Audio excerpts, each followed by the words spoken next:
History moment is dealing with the Green Book.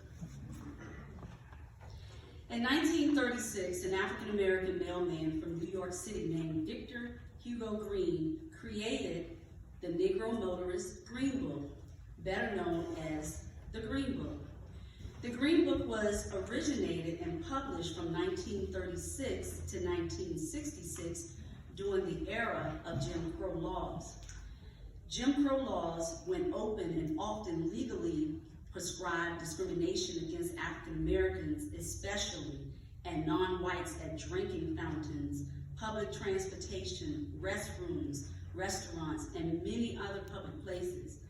Although pervasive racial discrimination and poverty limited blacks' car ownership, the emerging African American middle class bought automobiles as soon as they could, but faced a variety of dangers and inconvenience along the road, from refusal of food and lodging to arbitrary arrests.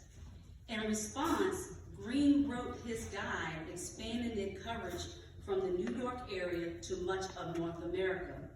Among his greatest accomplishments, he also started his own travel agency.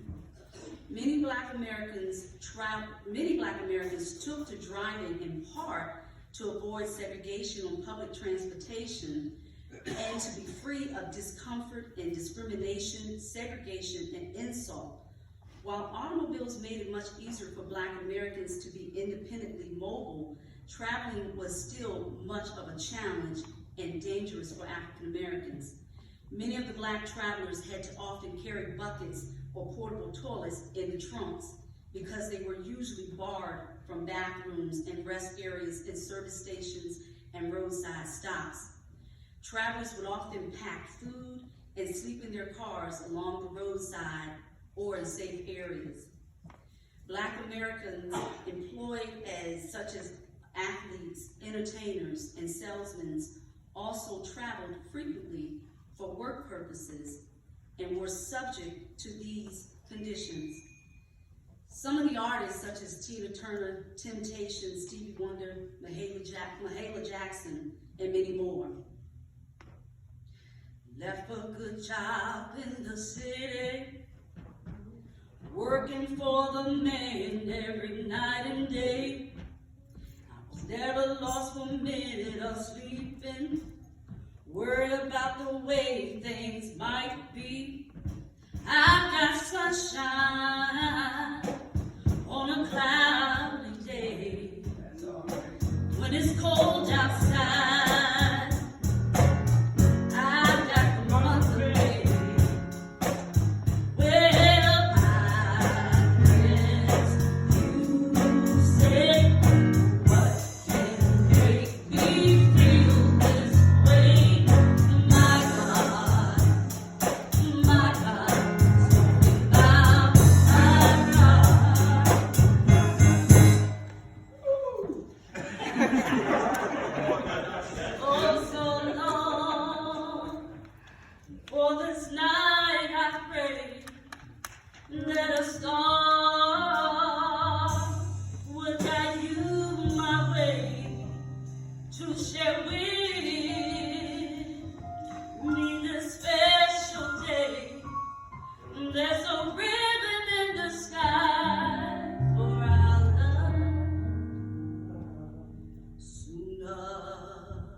Even though the Green Book was available to the Black travelers and entertainers, they also faced the dangers and had to be aware of what was called sundown towns and sunset towns, where blacks were restricted from being within the city limits, communities, and neighborhoods. Some blacks were not allowed in some countries, or counties, not counties, but countries. Well, there were countries too. There was Germany that I was reading that also had a lot of racial discrimination, and some blacks weren't allowed there. But there is also a county that we were very much aware of in 1987 called Forsyth County, Georgia. It caught everyone's attention when Oprah Winfrey brought it to life. But if you were caught after sunset, African Americans were subject to harassment, threats, and violence, including lynching. The most recent movie, called The Green Book, displayed much of the troubles and conditions of African Americans faced during that time and even today. And the gentleman that played in the movie Green Book, Dr. Donald Shirley, for a brief time he was enrolled at Virginia State University, little known Black History Month. The Green Book on tomorrow, February the 17th, on the Smithsonian Channel, The Green Book, a documentary, A Guide to Freedom, will be shown. Now, it will be shown pretty early in the morning, so if you have the Smithsonian Channel, it comes on at 5 a.m. in the morning. Very good documentary, so you may want to set your recording to watch. Our people endured so much hurt and pain, but through it all, we are still standing. Even though February was set aside as Black History Month, we as a people should never stop absorbing the history and knowledge of our people. Mr. Victor Hugo Green, Harriet Tubman, Dr. Martin Luther King Jr., Malcolm X, and so many did their part and left a mark in history. What are we as a people doing to make our mark to help the next generation or even our people now? And as I was looking through the little known Black history, the Green Book, because I purchased one, this is just a replica of what was actually published back in 1936. There's a barbershop in here called the Joker's Barbershop in Charlottesville, Virginia. And I remember that barbershop very well because my father used to go there, and as a matter of fact, it's still open to this day. So that's my little known Black history. Amen.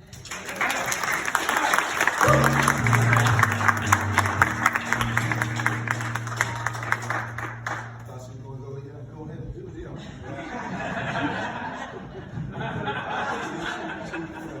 She had the hair and everything. I thought she was going to all right. Y'all ain't feeling me. Y'all all right? Everybody all right? Amen. Amen. Praise the Lord. Amen. Amen.